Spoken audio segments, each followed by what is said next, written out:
ഇന്ന് ഞാൻ ശരിയാക്കി തരാം. എടി എന്താണ് പറഞ്ഞത്? കല്യാണം കഴിഞ്ഞിട്ട് 10-20 വർഷമായി.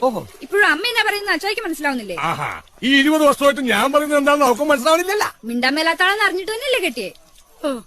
കല്യാണം കഴിഞ്ഞുള്ള ലൗകിക ജീവിതത്തിൽ ഒച്ചപ്പാടും ബഹളമൊന്നും വേണ്ടല്ലോ എന്ന് കരുതി ഒരു മിണ്ടാപ്രാണിനെ അന്വേഷിച്ച് തേടി പിടിച്ച് കണ്ടുപിടിച്ച് കല്യാണം കഴിച്ചതാണ്.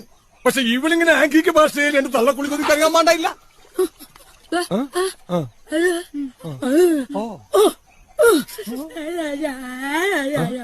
ഇപ്പെന്താ പറഞ്ഞേ? അതുകൊണ്ടൊന്നുമല്ല അമ്മ കെട്ടിയത്. പോലീസുകാർ ഇടിച്ചു പിഴിഞ്ഞു പുഴുങ്ങിയെടുത്തയാളെ വേറെ ആര് കെട്ടാനാന്ന്?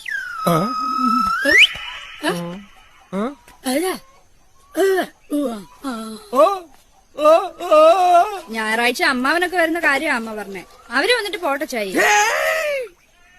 നിനക്കറിയില്ല നിന്റെ മാമന് കട്ടപ്പന ചന്തപിജിന്ന് നേരത്ത് 10 രൂപയുടെ വയറ് പൊട്ടിയ ചാളയും വാങ്ങിച്ച് അതിലൊരു ചാള പൂച്ചയെടുത്തിട്ട് പോയപ്പോ ആ പൂച്ചയുടെ പുറകെ 5 കിലോമീറ്റർ ഓടി അതിനെ പിടിച്ച് മലത്തിയടിച്ച് വയറ്റിൽ ഇക്കല് കാണിച്ച് അത് കക്കിച്ച് എന്നിട്ട് ആ ചാള കൊണ്ടുപോയി കുടമ്പുളിട്ട് കറി വെച്ച മരം കൊത്തി മോറനാണ് നിന്റെ മാമൻ. അഥവാ എന്റെ നാറി അള്ളിയ.